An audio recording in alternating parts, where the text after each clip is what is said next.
The lantern swung gently in my hand as I made my way through the cabin, its amber light casting long shadows across the rough-hewn walls. 6 months I'd been out here now, alone on this godforsaken stretch of New Mexico territory, trying to make something of the ranch my father left me before the fever took him.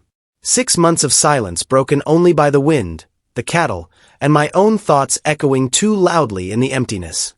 I was checking the windows before bed, making sure the shutters were secure against the coming storm, when I heard it. A sound so faint I almost convinced myself it was just the wind playing tricks. But then it came again, a shuffling deliberate, just outside the front door. My hand went instinctively to the rifle above the mantel, but I hesitated. Out here, you learned quick that not every sound meant danger, and shooting first could make enemies you didn't need.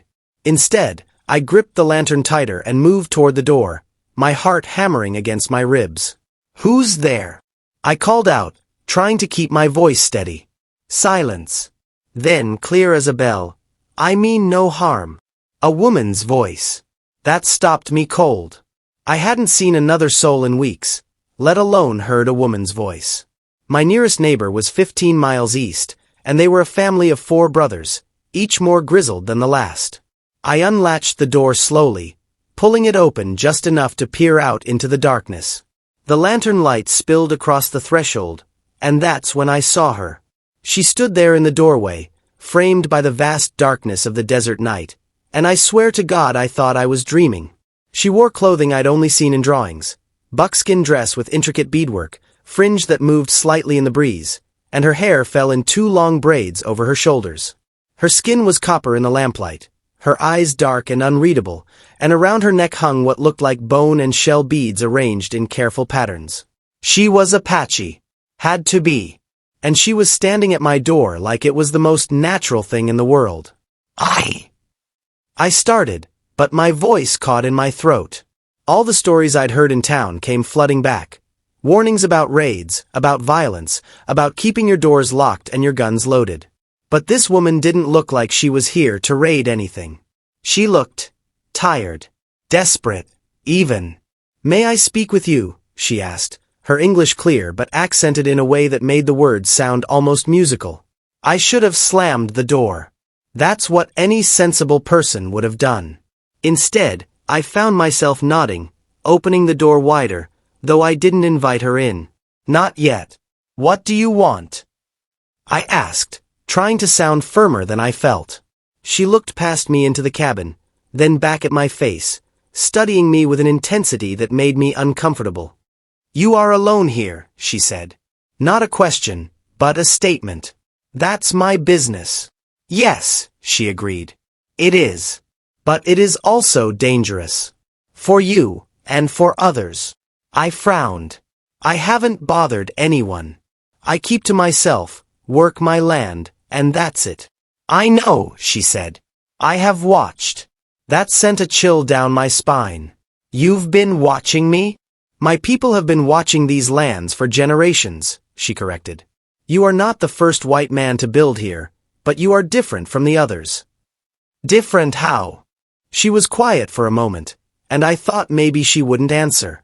The wind picked up, carrying with it the smell of distant rain and sage. Finally, she spoke. "You buried your dog 3 weeks ago, under the cottonwood tree by the creek." My throat tightened. Charlie. My last connection to home, to my father. He'd been old, and the journey west had been hard on him. When he finally went, I dug that grave with tears streaming down my face, talking to him the whole time like he could still hear me. "You cried," she continued, her voice softer now. "You spoke words over him. You thanked him for his service, for his friendship. You treated him with honor." She paused. Most men here would have dragged him off for the coyotes. I didn't know what to say to that. I just stood there, lantern in hand, staring at this stranger who somehow knew one of my most private moments. "Why are you telling me this?" I finally managed. "Because I need you to understand something," she said, and now her eyes locked onto mine with an urgency that made me listen. "There are men coming. White men from the town. They plan to ride through this territory in 3 days, and they are not coming for cattle or land surveys." "What are they coming for?" Blood, she said simply. There was an incident. A wagon attacked. 2 people killed. They blame my people, and now they want revenge. They will kill anyone they find, guilty or not. Women, children, elders. It does not matter to them. I felt sick. I'd heard talk in town, anger and fear boiling over into something dark and violent. But I'd convinced myself it was just talk, just men blowing off steam over whiskey. What does this have to do with me?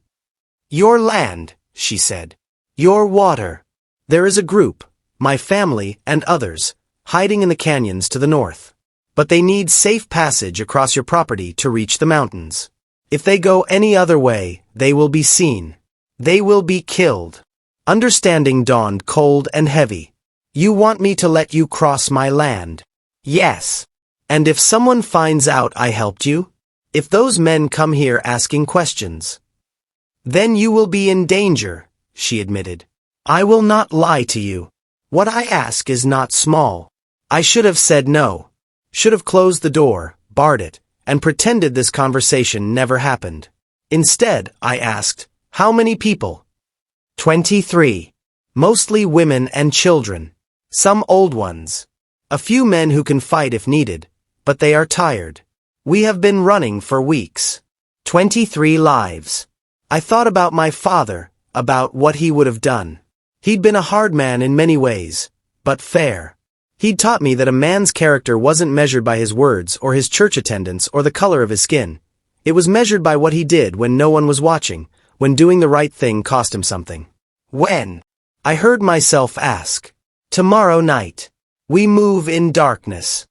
And after? Where will you go? North. Into the high country. There are places the soldiers do not go, places where we can live quietly. We do not seek war. We seek only to survive.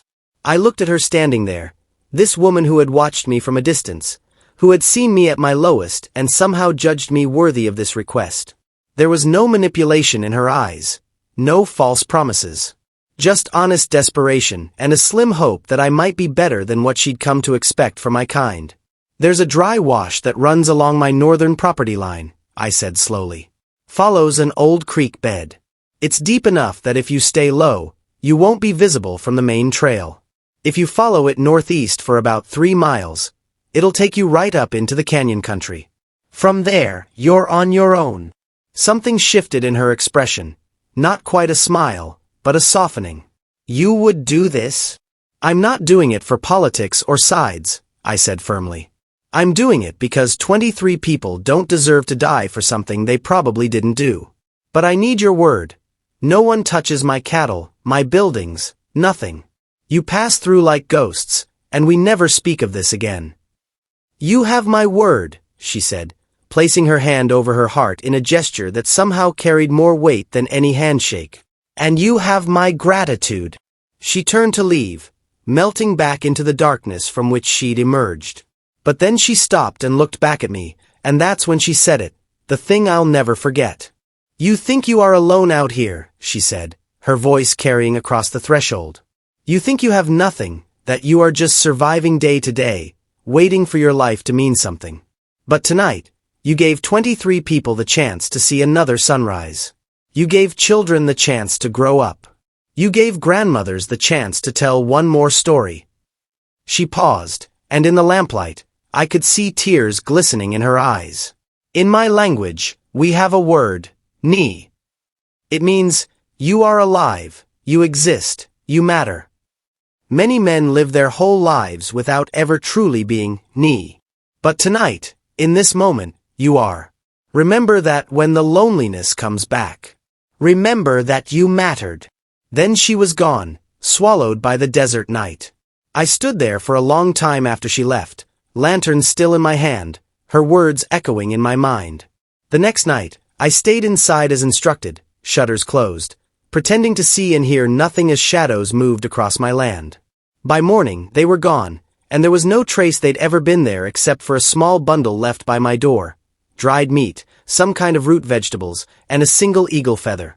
The men from town came through 2 days later, angry and armed, finding nothing but empty canyons and cold trails. They stopped at my place, asked questions, but I played dumb, just a lonely rancher who kept to himself and saw nothing unusual. They eventually moved on, their rage dissipating into the vast indifference of the desert. Months passed. Then years. I built up the ranch, eventually married a widow from town, had children of my own. Life moved forward the way it does, filling up the empty spaces with noise and purpose and the thousand small demands of living. But I never forgot that night, or those words.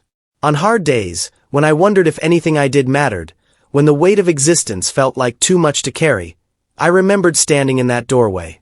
I remembered a woman who trusted a stranger with her family's lives. I remembered that I had been, truly, meaningfully alive, and that somewhere out there, maybe still in those northern mountains, 23 people were alive because of a choice I made. Sometimes the things that define us happen in moments we never see coming.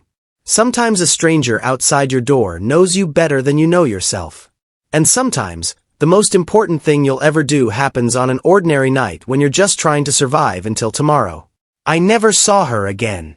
But I've carried her words with me every day since. You are alive. You exist. You matter. In the end, what more could anyone ask to be told?